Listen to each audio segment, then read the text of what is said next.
Hello friends, welcome to my YouTube channel. मैं बबीता सिंह और आज हम बात करेंगे मिस्टर डेल कार्नेगी की best selling book how to win friends and influence people के चैप्टर नंबर 23 के सीक्रेट्स के बारे में, जिसका नाम है let the other person save face. यानी कि आप कभी भी किसी से भी ऐसी कोई बात ना कहें जिसकी वजह से सामने वाला खुद अपनी ही नज़रों में डाउन हो जाए। और इस बात का तो खास ख्याल रखें कि किसी को भी आप चार लोगों के बीच में कभी भी क्रिटिसाइज ना कहें, चाहे वो एक बच्चा ही क्यों ना हो। क्योंकि अगर आप उसको चार लोगों के बीच में क्रिटिसाइज करते हैं तो उसको इंसल्टिंग फील होता है और इस तरह से वो अपनी डिग्निटी खो देता है, अपना कॉन्फिडेंट खो देता है और अपनी ही नज़रों में डाउन हो जाता है। और सीधी सी बात है, कोई इंसान अगर आपकी वजह से इंसल्टिंग फील कर रहा है तो वो आपको क्यों पसंद करेगा, आपको फ्रेंड क्यों मानेगा। तो अगर आप सचमुच दोस्त बनाना चाहते हैं, दूसरे के दिल में अपना घर बनाना चाहते हैं, तो सीधी सी बात है, ये गलतियां कभी भी ना करें। और इसी पॉइंट को पॉइंट आउट करने के लिए मिस्टर डेल कार्नेगी ने कई सारे इंसिडेंट और स्टोरी शेयर किए जो अब मैं आपके साथ शेयर करने वाली हूँ। आई होप आपको पसंद आएगा। ठीक है, तो पहली स्टोरी से स्टार्ट करते हैं, जिसमें क्या हुआ था। एक जनरल इलेक्ट्रिक कंपनी के हेड ऑफ द डिपार्टमेंट थे जिनका नाम था चार्ल्स स्टीनमेट्स। वो अपना काम बहुत अच्छी तरह से करते थे, वो टेक्निकली काफ़ी स्ट्रांग थे अगर इलेक्ट्रिसिटी के बारे में बात की जाए तो।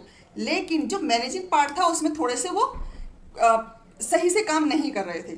तो जो मैनेजिंग डिपार्टमेंट था वो चाहता था मिस्टर चार्ल्स की जगह पर किसी और को हेड ऑफ द डिपार्टमेंट बनाया जाए ताकि जो मैनेजिंग वर्क है वो प्रॉपरली हो सके। लेकिन क्योंकि अगर इलेक्ट्रिसिटी कंपनी के बारे में बात की जाए तो जो मिस्टर चार्ल्स थे उनका नाम काफ़ी मशहूर था, काफ़ी फेमस था।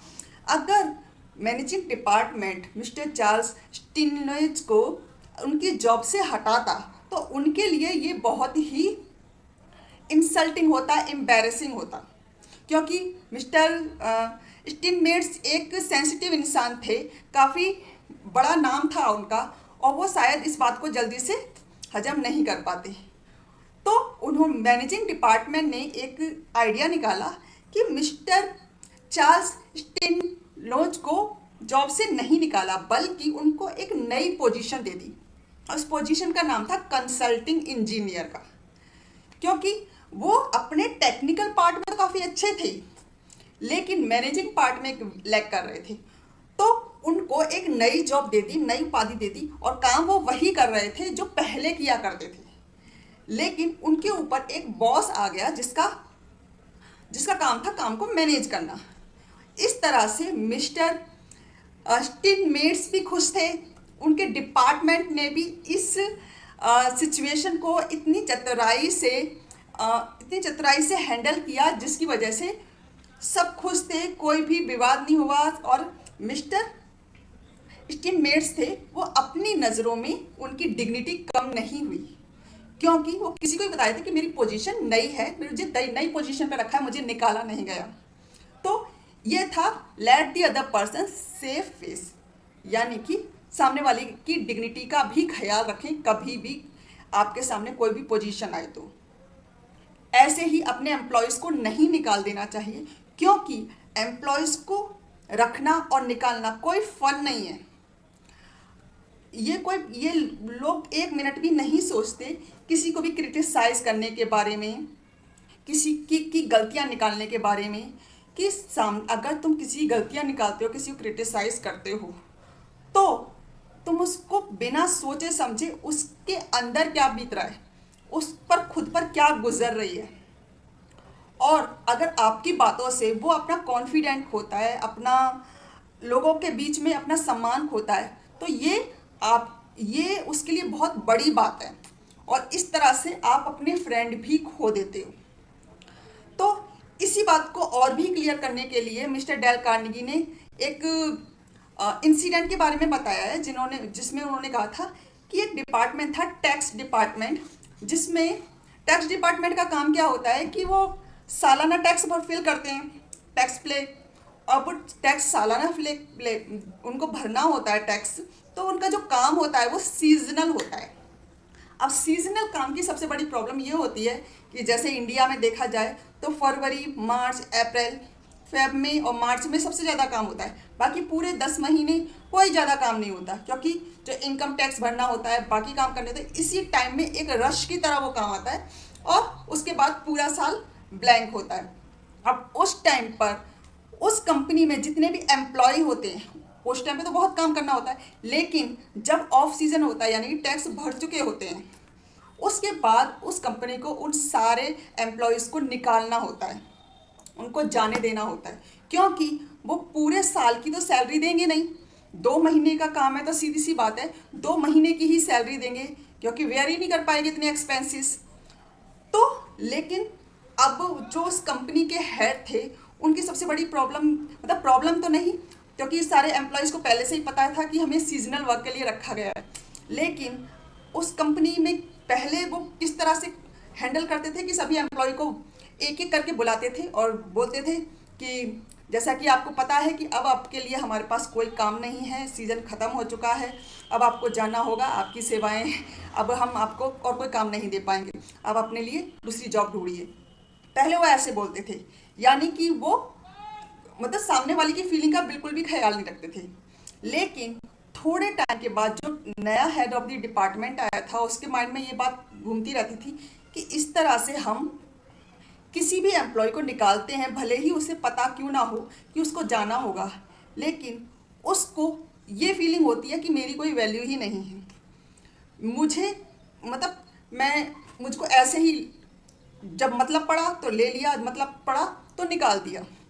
उसकी कंपनी के प्रति कोई प्यार नहीं था, कोई लगाव नहीं होता, क्योंकि और ना ही वो अपने काम को लेकर ज़्यादा डेडिकेटेड होते हैं। तो क्या किया जाए ताकि हमारे जो एम्प्लॉय हैं वो यहाँ से जॉब छोड़ते हुए अपने आप को डाउन फील ना करें, अपने आप को ऐसा फील ना करें कि वो उन्होंने कुछ लूज़ किया है, उन्होंने कुछ खोया है। तो उन्होंने नई अप्रोच को अपनाया। उन्होंने क्या किया, एक एक करके सभी अपने एम्प्लॉय को बुलाया। तो एक एम्प्लॉय को बुलाया तो उन्होंने कहा, हेलो मिस्टर स्मिथ, अब हम आपको, आपने जो भी काम किया है अब तक, उसको लेकर हम सचमुच बहुत खुश हैं। आपको जब ये असाइनमेंट दिया गया था तो इसको कंप्लीट करना सचमुच एक काफ़ी चैलेंजेस था, लेकिन आपने एक स्टार की तरह इस काम को पूरा किया और आपने इतना अच्छा किया है कि हमें गर्व है अपने ऊपर और आपके ऊपर कि आप हमारी कंपनी के लिए काम करते हो। आपने इतनी अच्छी तरह से इस प्रोजेक्ट को हैंडल किया है और मुझे और अब मैं चाहता हूँ कि आप इस बात को कभी भी ना भूलो कि आप हमारी कंपनी के लिए बहुत ही मायने रखते हो और आप जहाँ भी जाएंगे, जहाँ भी काम करेंगे, तो हमें पूरा विश्वास है कि आप इतनी ही लगन से, इतनी ही डेडिकेशन से काम करेंगे। तो इस तरह से बात करके वो अपने हर एम्प्लॉय को विदा करते थे उनके काम के अकॉर्डिंग, रिसर्च करके किसने कैसा काम किया है, किसने कैसा काम नहीं किया।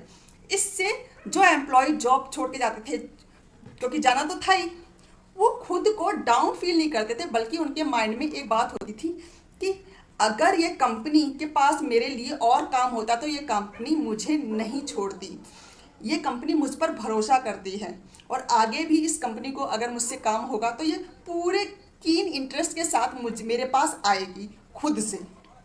तो इस अप्रोच से सामने वाले की जो डिग्निटी है, जो सोच है अपने बारे में, जो अपनी जॉब के बारे में सोच है, वो डाउन नहीं होती।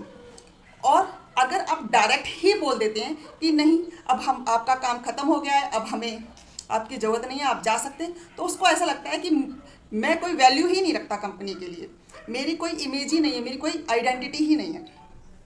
तो ये था कि अगर आप सामने वाले की डिग्निटी का ख्याल रखते हैं, उसकी फीलिंग की, उसकी इमोशन की कदर करते हैं, तो सामने वाले को उसी हिसाब से हैंडल कीजिए।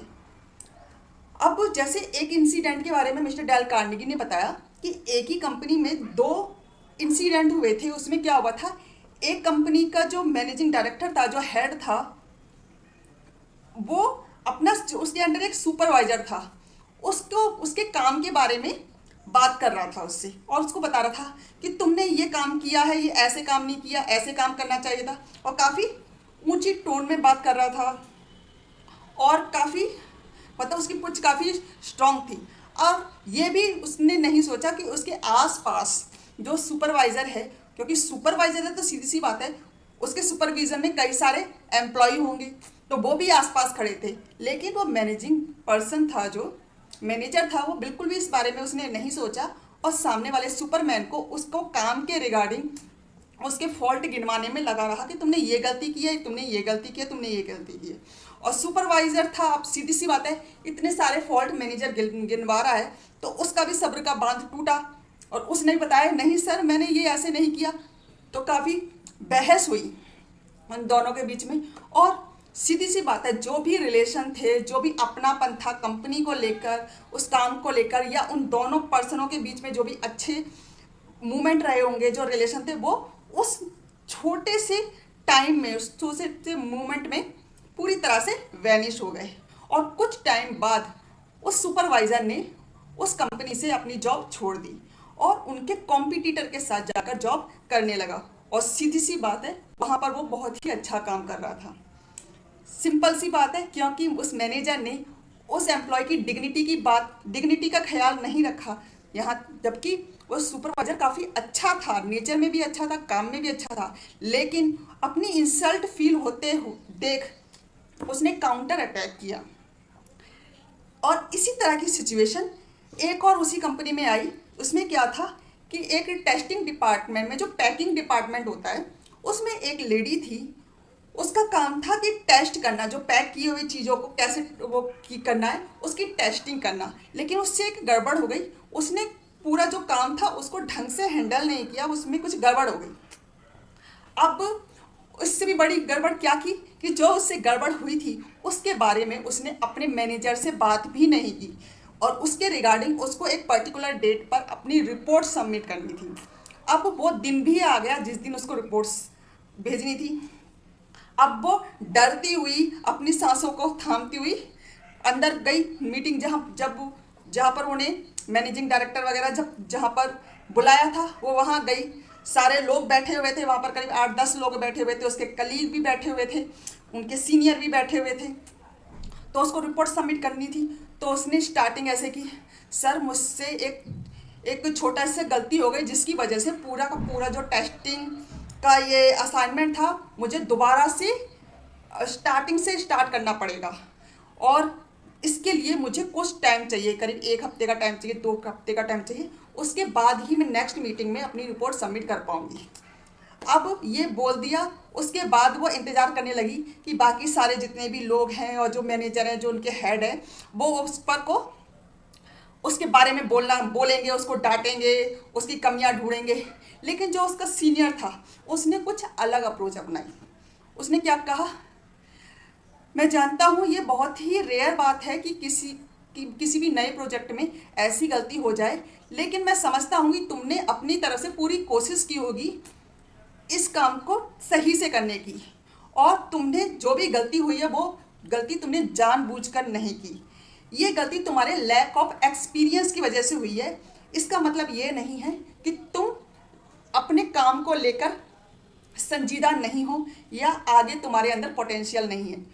मैं चाहता हूँ कि अगली बार जो 1 हफ्ते बाद जो रिपोर्ट देने वाली होगी वो हमारे लिए पूरी तरह से यूज़फुल होगी, पूरी तरह से सही होगी और तुम अपना अच्छे से अच्छा काम करके हमें दिखाओगी। और मुझे पूरा भरोसा है बहुत जल्दी और बहुत अच्छी रिपोर्ट आप हमें पेश करने वाली हो।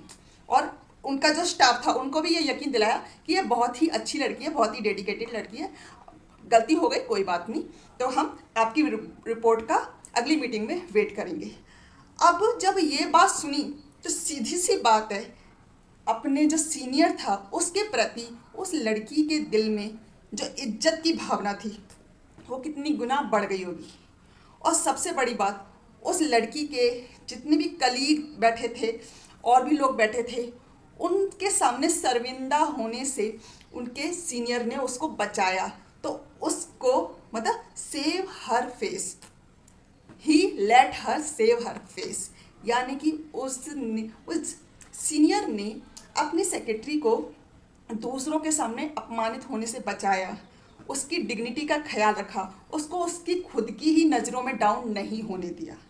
और इसलिए उस लड़की ने खुद से ये वादा किया कि आगे से मैं अपने सीनियर को कभी भी किसी के सामने भी शर्मिंदा नहीं होने दूंगी।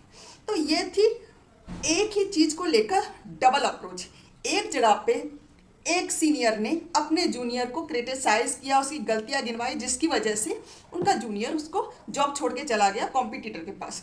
दूसरी सिचुएशन में एक सीनियर ने अपनी कलीग को, अपनी जूनियर को बचाया, उसकी मान सम्मान और उसकी डिग्निटी की रक्षा की, तो उसकी नज़रों में उसकी अपने सीनियर की इमेज मतलब और भी विशाल हो गई और उसने और भी डेडिकेशन से अपनी कंपनी के लिए काम करना शुरू किया।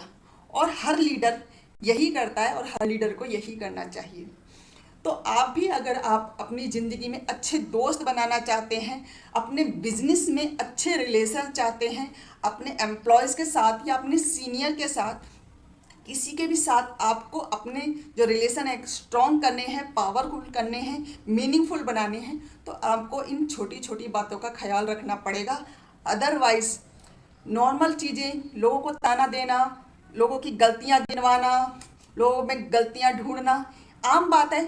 कोई भी चलता फिरता आदमी कर सकता है, कोई भी मूर्ख ही आदमी कर सकता है, लेकिन समझदार इंसान के लिए कुछ अलग नियम, कुछ अलग कानून हैं जो कुछ समझदार इंसान ही समझ सकते हैं। तो आज के लिए बस इतना ही। आई होप आपको ये चैप्टर और इस चैप्टर को जिस तरह से मैंने एक्सप्लेन किया वो अच्छी तरह से क्लियर हुआ होगा।